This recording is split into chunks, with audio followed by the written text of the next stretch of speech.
Hello everyone.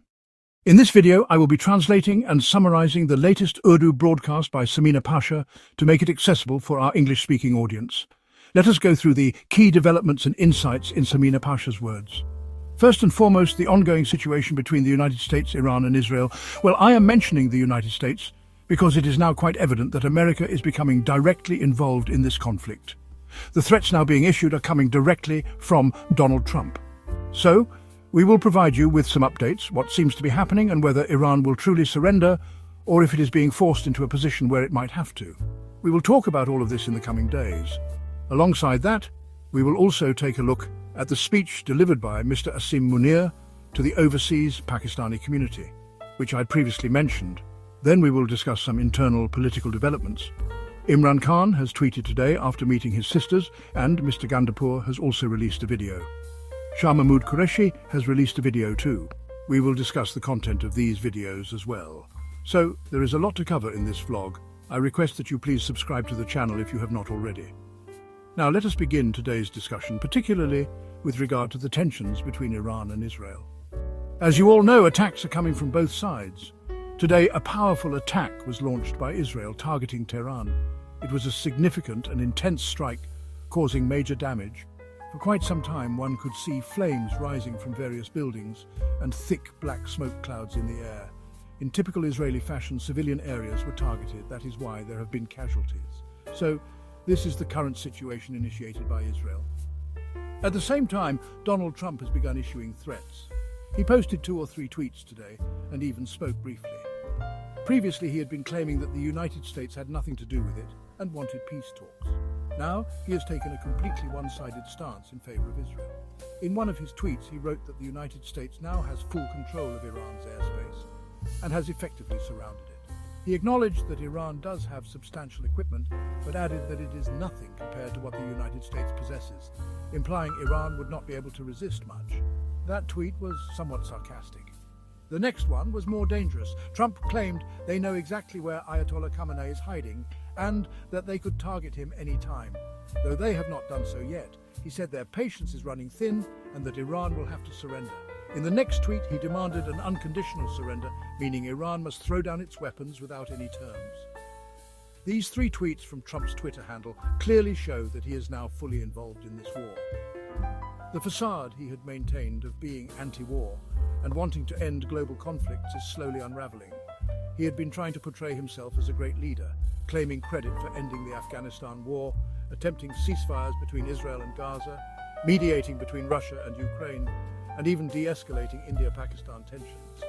But now it is becoming clear that behind the scenes he has been fully supporting these conflicts, supplying weapons, providing logistical support, and otherwise enabling them. As we all know, Israel could not have done what it did in Gaza without United States support. Similarly, in Ukraine, it is the United States backing that has sustained the war. So initially, Trump claimed that Israel and Iran could sort things out themselves, but now his position is crystal clear. It was also reported today by Reuters that United States aircraft have landed in Gulf countries and appear poised to potentially strike Iran. In Trump's recent conversations with ambassadors, his tone and aggression made it clear that he is now openly hostile toward Iran. This all points to the growing alliance between Israel, the United States, and Western nations against Iran, which could intensify in the coming days. But has Iran been intimidated by all this? Has it begun considering surrender? No such signs have appeared. Right after Trump's tweet demanding unconditional surrender and claiming their patience was over, Iran launched another ballistic missile attack on Israel. A heavy strike.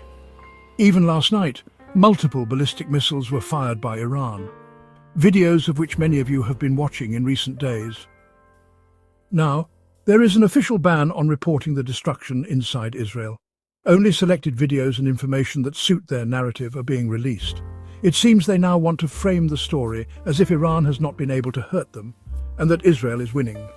They are trying to push the narrative that Iran has been crushed. To support this, Israeli state channels have been restricted and video footage is no longer being openly shared like before. Even the latest planned attacks are being edited to fit this narrative. However, the reality is that Israel has sustained significant damage. In some cases, Israel's own Iron Dome defense system misfired, with missiles falling back on Israeli territory. Videos have emerged of people panicking in bunkers, even turning violent out of fear. According to an Israeli newspaper, a large number of Israeli citizens now want to leave the country urgently.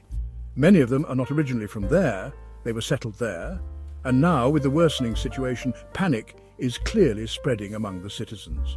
So Iran's attacks have clearly shaken them, though I am not saying Iran has pushed them back entirely. Israel still has a lot of support, especially from the United States, and when they saw they could not manage alone, they called in backup. But has Iran panicked? Not at all. In fact, Iran's supreme leader, Ayatollah Khamenei, has made bold statements.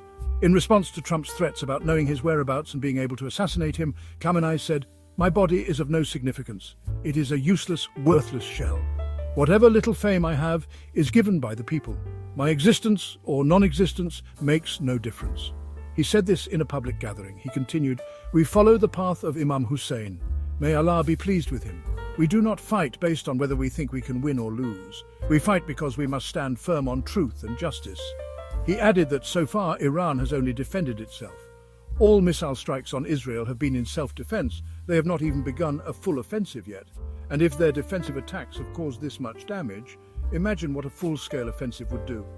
There were even reports last night that Iran targeted the headquarters of Mossad, causing significant damage. Khamenei also stated clearly that surrender is not even an option. The moment they received Trump's threats, Iran responded with another missile barrage, showing that they could not care less. He has said that what will happen at the most? Another Ashura incident might occur. What he meant by this was that we should read our history to understand who we are. Our family is a family of looters. So how can we pledge allegiance to Yazid, whether it is Yazid of any era? This was the entire statement of Ayatollah Khamenei. After that, there is another important thing, which is that reports are circulating in the media, though not yet confirmed, that former Iranian President Mahmoud Ahmadinejad has been killed. It is being said that he was martyred along with his family. However, this news is still unconfirmed, so I would like to repeat that it is not confirmed yet, but it is circulating in the media. These are all the developments up until now. Apparently, it seems that if the situation worsens and other countries also join in the attacks on Iran, then it is possible that countries supporting Iran might offer some form of logistical support beyond just verbal support. The reason for this is that if Iran is pushed into a corner and a government representing the United States and Israel establishes itself there and sets up camp, then the countries in the region will obviously be concerned about how this would affect their interests. We know that China, Russia and Pakistan have a presence in the region, and they will have to consider if Israel sets up its foothold next door, creating threats to China, Russia and Pakistan. Naturally, these countries are observing all these developments. While they might have been supporting Iran in a general sense, they have not been offering military support so far. Now, we have to see if the situation leads to a global war, and if Iran's supporters will come forward in a more direct way. There could be a significant war in the region. These are the conditions that could unfold in the coming days and might present a bizarre situation. Initially, it was expected that perhaps some kind of settlement could happen, but now it seems like the situation is heading towards a full-fledged war rather than a ceasefire. Some channels are also reporting that Iran has made attempts to initiate a ceasefire, reaching out to Qatar and other countries. But the question arises, if Iran truly wanted a ceasefire, why is it continuing missile attacks? They know that while carrying out these attacks, how can a ceasefire even be possible? This makes it appear that Iran is preparing for a full-fledged war.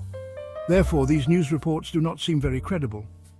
As I mentioned earlier in my vlog, during wartime, many things happen simultaneously, and it becomes hard to distinguish the truth. That is why news is sometimes intentionally planted to influence morale or confuse the situation. This is a serious situation, and naturally it is problematic for Iran too. However, if we say that it is all over, that is not the case. Even if Trump has said that they want to end it, it is clear that his mask has fallen off. Anyway, moving on to some local politics now, Imran Khan's tweet came out today. In this tweet, he discussed the confusion around the Khyber Pakhtunkhwa budget, which I had already explained in detail in my last vlog. He also requested to meet with 4 or 5 individuals like Ali Amin Gandapur, Umar Ayub, Shibli Faraz, Muzammil Aslam and Taimur Jagra so that the approval process for the budget could proceed. We will see in the next few days if this meeting takes place or not. If it does not happen, then what will be the strategy of the Khyber Pakhtunkhwa government? If the budget does not get approved, it will create problems for them. But if it does pass, it will lead to even more challenges. So we will have to see how the situation develops for them. On the other hand, Imran Khan has asked everyone to unite in the face of the war situation. I had expected that Imran Khan would discuss the war between Iran and Israel in detail, but in this tweet he did not touch upon the topic much. However, he has repeatedly expressed his stance on Israel, especially on Twitter, and that stance has been quite clear. Even if he did not elaborate much in this tweet, we know he has been vocal about it in the past. Now the question is, if he was really in power right now, he might have played a more significant role in this context. I personally believe that if he were in power, he would have issued clear statements and taken action. But since he is in jail, his maximum action right now can only be a tweet, which is very limited. It would have been better if he did not even get the chance to talk about it. But the reality is that those who need to speak out will find a way to do so.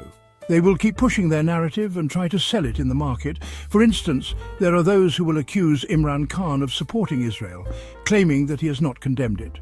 However, the fact is that Imran Khan is in jail, and even if he condemns it, it would not change much, as his power is currently non-existent.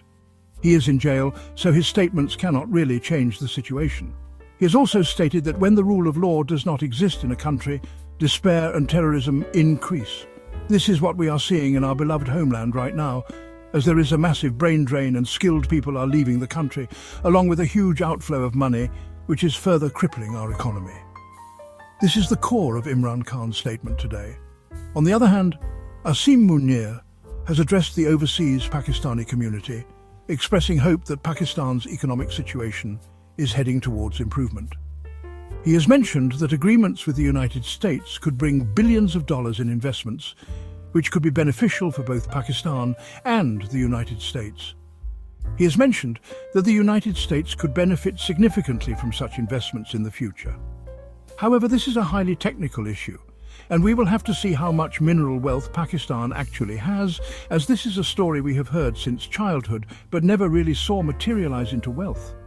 Even if Pakistan has these resources, the question remains, Pakistan does not have the technology to extract them, so it needs foreign countries to do it.